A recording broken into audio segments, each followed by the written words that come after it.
prices. Join now and get 1 dozen tailor-made golf balls. More golf, one pass. Golf Pass. Start your 7-day free trial now.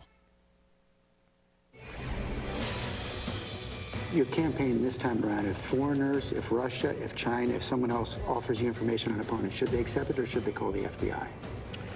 I think maybe you do both. I think you might want to listen. There's nothing wrong with listening. If somebody called from a country, Norway, we have information on your opponent. Oh, I think I'd want to hear it. You want that kind of interference in our elections? It's not an interference. They have information. I think I'd take it. What does the Kremlin hear when Donald Trump says that? For that matter, what do other governments with an interest in U.S. foreign policy, like Israel or the UAE or Saudi Arabia or North Korea or China, what do they hear? Joining me now, Naveed Jamali, former FBI double agent. He's also the author of How to Catch a Russian Spy. Rosa Brooks, a former Pentagon official. Malcolm Nance, executive director of the Terror Asymmetrics Project and author of The Plot to Destroy Democracy. And Chuck Rosenberg, a former U.S. attorney and senior FBI official. He's also the host of the MSNBC original podcast, The Oath with Chuck Rosenberg. And Chuck, I'm actually going to start with you because Politico and others have been reporting about the state of the FBI, how people inside the FBI are feeling now that you know that the President of the United States is saying, yeah, I'd take that help again, it's fine. The comments, this is according to Politico, according to interviews with nearly a dozen law enforcement veterans, have undone months of work, essentially inviting foreign spies to meddle with 2020 presidential campaigns and demoralizing the agents trying to stop them. Let me quickly play the former deputy director of the FBI, Andrew McCabe, who Donald Trump savaged and went after his pension about those comments. This is on Deadline White House with Nicole Wallace this week. I want to know if what you heard from Donald Trump in that interview with George Stephanopoulos was the kind of mindset, the kind of conduct that raised your antenna in the first place.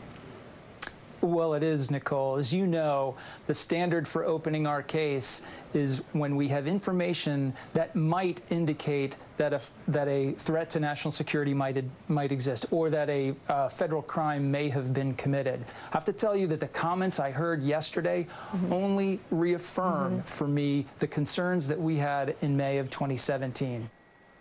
Chuck Rosenberg, what must FBI agents be thinking? What should they do right now? Do you doggedly investigate if you see further foreign interference? Do you stand down because you're afraid that William Barr will investigate you? I mean, what are these agents to do? They are to do their jobs. Look, I think the Politico article was both a bit hyperbolic and a little bit right. They were right in that the president's words, which were insipid and reckless, are demoralizing. That's absolutely true. But the men and women of the FBI, the men and women of our intelligence community go to work every day, Joy, and they do their jobs. And so they're going to continue to do that. It's not the first time the president has invited Russia to meddle in our election. It won't be the last time. You cannot ride that roller coaster every day. And so I don't think that they're going to do anything at the FBI other than what they have sworn to do. Can I just ask, and I'm sure that is the case, that they will keep doing their work, but they know that Donald Trump went after Andrew McCabe's pension. Is there an internal, legal office where they can get a lawyer in case they get, I mean, the threat of being investigated by this attorney general is not in theory, it's not theoretical, it's real. Yeah, look, it's real because it's happened to some people, but the FBI is overwhelmingly, career public servants who've been doing this kind of work for years, for decades. And so I really don't think, having been part of the Justice Department for many years, that they wake up every day in fear of doing their jobs. I just don't think that's the mindset, Joy. Okay, well, that is very good news. That actually makes me feel slightly better. That's like the first sort of good news I've heard in a minute. Naveed, I want to go to you on this because I want to go to the other side of this. When Russian agents hear what Donald Trump has been saying about, maybe I'd look at it just to see if it's good first, and then maybe talk to my Attorney General and Roy Cohn. Like, what are they hearing when they hear Donald Trump talking the way he is? Yeah, I mean, from what Donald Trump said and what the Attorney General said, it's a very specific thing that we need to parse out. So Donald Trump said, if I accept help from someone from Norway, the Attorney General said, if you accept help from a foreign intelligence service. Those are two very different things. And the reason that's important is that, look, I dealt with Russian spies, and in that time, never did they come up to me and say, I'm a Russian spy, we want you to spy on the government. You're not necessarily dealing with intelligence officers. You're not necessarily dealing with people that are actual Russian government officials. So what it tells the Russians, what it tells the North Koreans, what it tells the Iranians, what it tells, frankly, our allies, is that if you send someone to get to a campaign to offer opposition research, but they're not part of the government, it's a green light. And that is tremendously dangerous. It invites what we know in the spy world as travelers. It invites people that have this dotted line, Maria Butina, that are back to the Kremlin to come to this country, interfere, and essentially know that they have a green light from the Attorney General and the President of the United States to do that. It is again, once again, shocking, and it is a real threat, and I think that is exactly what's going to keep on happening. And Malcolm Nance, as we approach our 3-year anniversary, you, me, and Naveed, we might have our 3-year anniversary all coming up in a couple of months, in a month.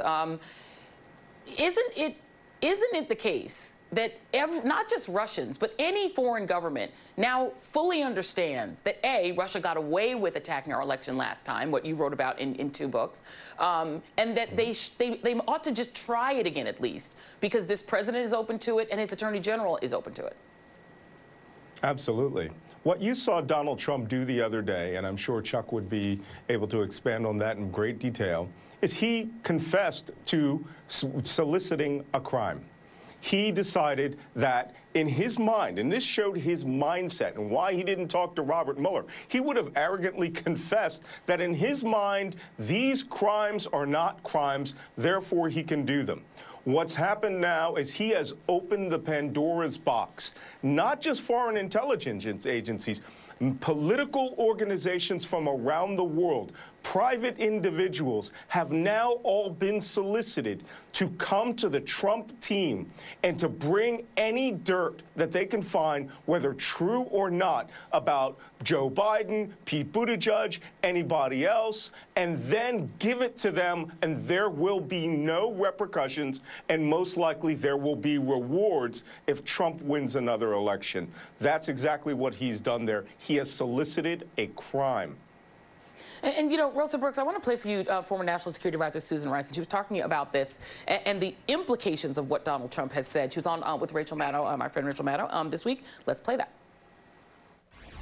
He seems to have no concern about the consequences of an American president being beholden to a hostile foreign power, because any foreign power that offers the President of the United States or his representatives information that helps him in his election campaign knows that that president, if elected, is in their pocket, and they can manipulate him, which may in fact be what we've been seeing for the last 2.5 years. And Rosa, you know, the kind of frightening kind of implication of that is that there is no mechanism, at least at present in our government, that can stop that, right? That if a president wants to sort of create a smorgasbord of opportunity for foreign governments to influence him, stay at my hotel, pay lots of money to stay at my hotel, come to Mar-a-Lago, et cetera, and do all of these things, and there aren't really any consequences to it, why wouldn't the world just come and feast on the United States government? Oh, I think the world is you know, taking out their fork and knife and getting ready for exactly that feast. And this is exactly the problem that you were highlighting earlier in your discussion of impeachment. This president, in every possible way, has been making it really clear that he doesn't think that the laws of the United States apply to him, that he can do whatever he wants. And in this situation here, we said the director of the FBI appointed by Donald Trump, Christopher Wray, said, yeah, you got to report this stuff to the FBI. President Trump's response to that was, oh, he's wrong. The head of the Federal Election Commission says it's a crime. President Trump says, I don't need to pay attention to that. So we have this pattern here where President Trump is simply saying the law doesn't apply to me, and there is currently no mechanism for holding him accountable for that. It's a tremendous irony. For most of my lifetime, the Republican Party has sought to position itself as the party of law enforcement, the party that supports the FBI, the party that supports the rule of law. And to see the party, the Republicans in Congress, just accepting this sort of open flouting of the law and open contempt for the FBI and other law enforcement agencies is really just stunning. It is stunning. Malcolm, we know that Russia obviously has an interest. Are there other countries that we should be, at least as citizens, thinking about might come and try this?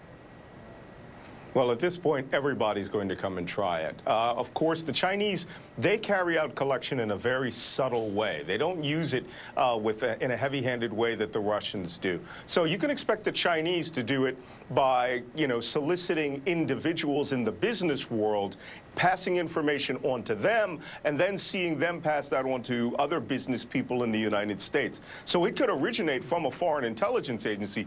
As Naveed said earlier, you just won't know it. You won't know whether they're intelligence subcontractors, whether they're travelers, whether they're walk-ins, people who just want to assist Trump. I mean, it's just opened the entire world up to attack the United States electoral process. It's disgraceful. Yeah. And it's not clear who's going to stop them. I think that is the big sort of frustration for a lot of Americans, is who's going to stop it. Naveed Jamali, Rosa Brooks, Malcolm Nance, Chuck Rosenberg, thank you all very much. And coming up, the Republican Party wants you to know they really oppose foreign interference in our elections. Really. But they're really not going to do anything about it at all. That's next. As the first Democratic debate approaches, Donnie Deutsch talks debate prep with Senator Amy Klobuchar. What does she need to do to make the most of the moment? Saturday Night Politics with Donnie Deutsch. Tonight at 8 on MSNBC. Let me ask you something. Can the past